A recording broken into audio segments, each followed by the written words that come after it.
I stand before you all as a survivor of the Bondi terrorist attack. Though, to be honest, I don't feel that I deserve that title.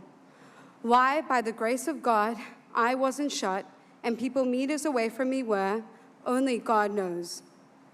I want to take you back to that fateful first night of Hanukkah. Rather than trying to describe it to you now, I'm going to read to you what I wrote that very night when I finally reached my in-laws' home. They say you never know when it's going to be your last. It's 8:07 p.m. The hell began apparently just 1 hour ago, but it feels like a lifetime. I am writing this on my sister-in-law's iPad because I don't have my phone, I don't have my keys, my pram, or anything. Everything has been left there. I can't even believe I am writing this. I am in shock, in disbelief. I want to vomit. All I remember is 1 minute everything is nice and grand. Children running around with excitement, moving from the face painting to the rock climbing, from eating ice cream to donuts, from the bubble lady to the petting zoo. I'm chatting to my friend about joining her beach plans on Friday, and then I hear what I thought was fireworks. Huh?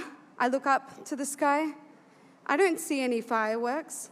Suddenly, I see a CSG guy screaming on the top of his lungs, "Down, down, everyone down!" I am bewildered, confused. I leave everything and shove down to the ground, thinking, no, this can't be happening.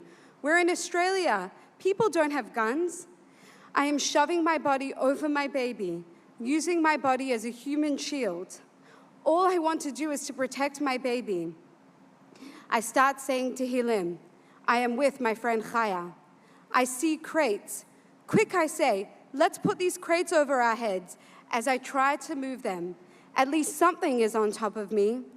My baby is hot and sweaty, shrieking from the loud, banging gunshots and from the earth and mud going into his tiny little eyes. His face is bright red like a tomato. I am so cognizant that I do not want to suffocate my baby. My mind immediately goes back to reading about a mother in Israel who accidentally did just that during a terrorist attack. Don't you dare do that, Chavi, I tell myself.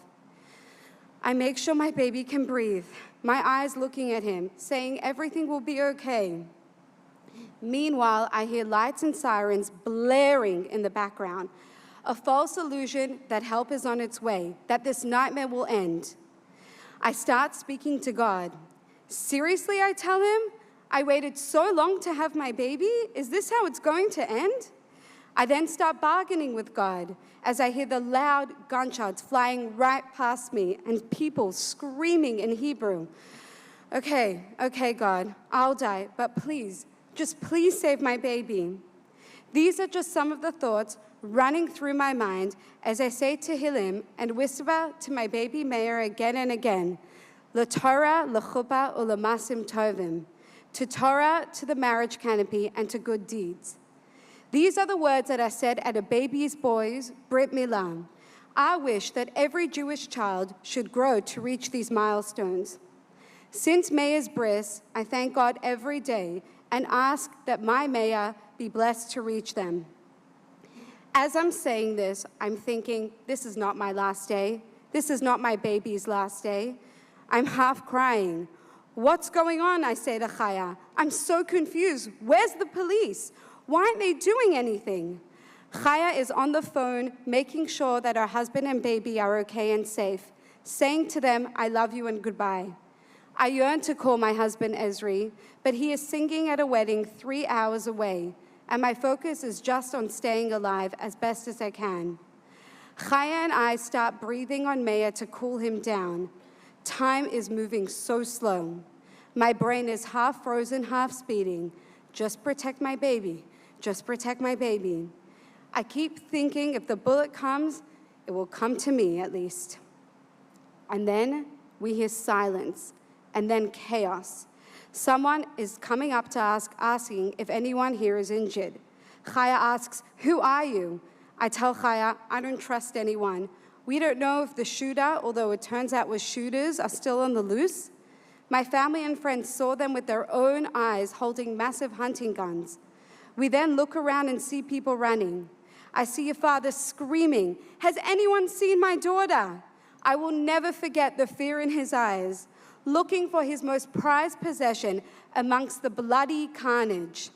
I feel blessed that I am holding my baby tight and know exactly where he is. We run. I say to Chaya, "Wait, I need to get my phone." I turn my head quickly to see if I can spot my pram. Instead, I see bodies lying on the ground. We run down to the beach collecting missing kids whose parents are not around. One is my friend's sister-in-law who has a newborn baby. She has blood on her back. "It's okay," she says, "I just got grazed." We run behind cars. I see this lady and I start hyperventilating. I borrow her phone to call my husband, but it goes straight to voicemail. I manage to get through to my father-in-law who was on his way. We all stack in the car on top of each other, 11 of us in a 5-seater. Children of the deceased are with us. An Israeli soldier, Yonatan, who fought in Gaza and landed in Sydney just that morning for some well-needed respite, is with us.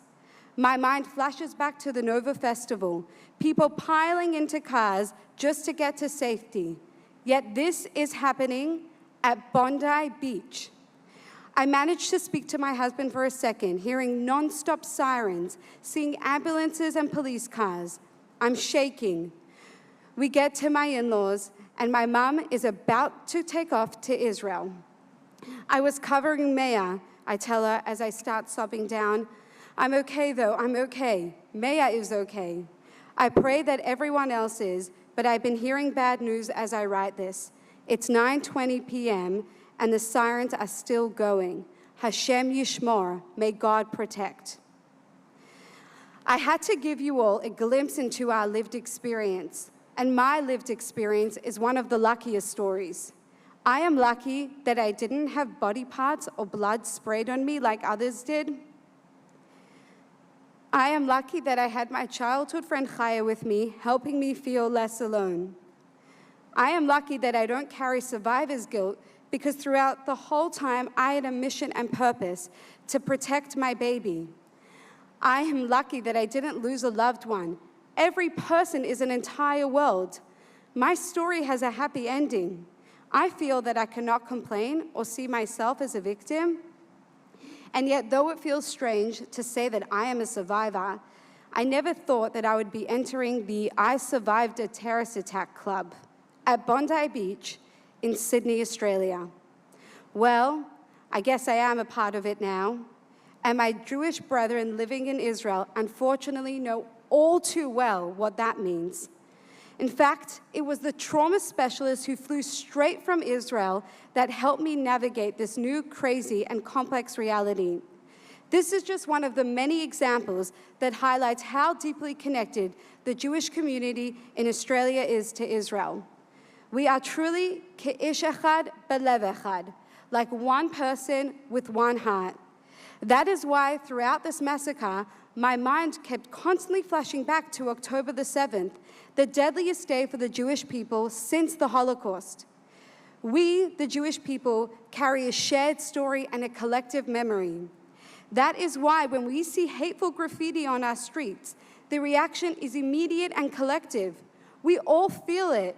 We know deep in our bones and in every fiber of our being what words can lead to. Israel is the holy land that was given to us by God. Eretz HaKodesh, we call it. Even just walking the land is a mitzvah. Israel is an essential element of being a Jew.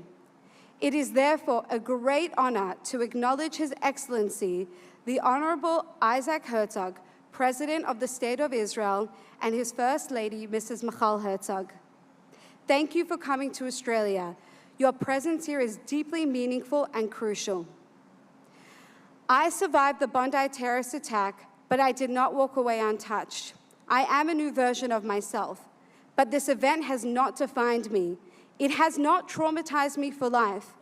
It has just reinforced how much more I have to live for, how much more light I need to shine, how I need to make this world a better place, increase in acts of goodness and kindness.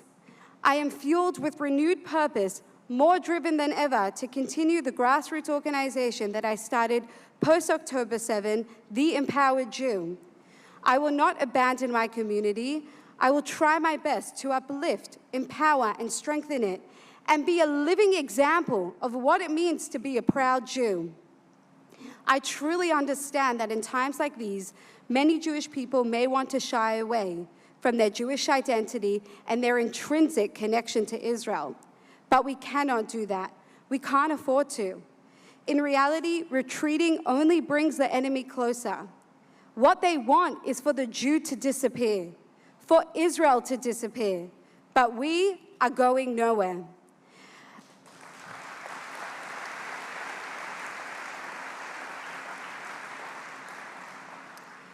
Australian Jews have always been an integral part of this country, contributing to politics, the art, business, medicine, and so much more. We are builders, we are contributors, we are a part of Australia's fabric. Outside of Israel, Australia is the home to one of the largest post-Holocaust survivor communities in the world. Our grandparents arrived here with nothing but the clothes on their backs. They did not see themselves as victims. They did not merely survive, they thrived. And so will we. We must.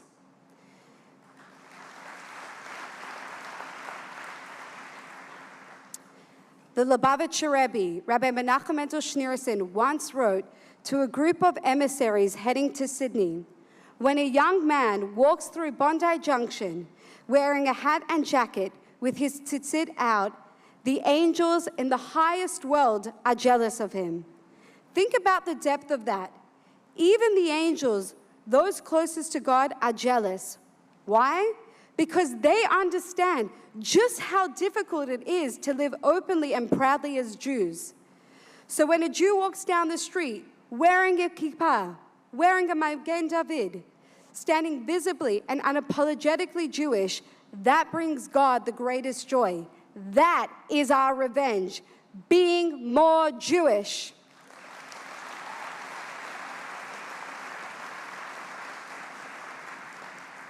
As Rabbi Lord Jonathan Sachs taught, non-Jews respect Jews who respect Judaism. Confidence in who we are is itself an act of strength. So if I can leave you today with one message, it is, be proud of who you are. Don't be intimidated. Everything we are witnessing now is nothing new, unfortunately, but don't despair. We have God on our side. We will not only prevail, we will emerge stronger. The holy souls who were lost, many of whom I knew personally, would be telling us exactly this. Be loud, be proud of your Jewish identity, of your connection to Israel. We are an Or LaGoyim, a light unto the nations. Shine your light, be the light, light will win. And when we stand together, proudly Australian and proudly Jewish, we show our country that we are helping build a better Australia, stronger, more united, and full of hope. Am Yisrael Chai.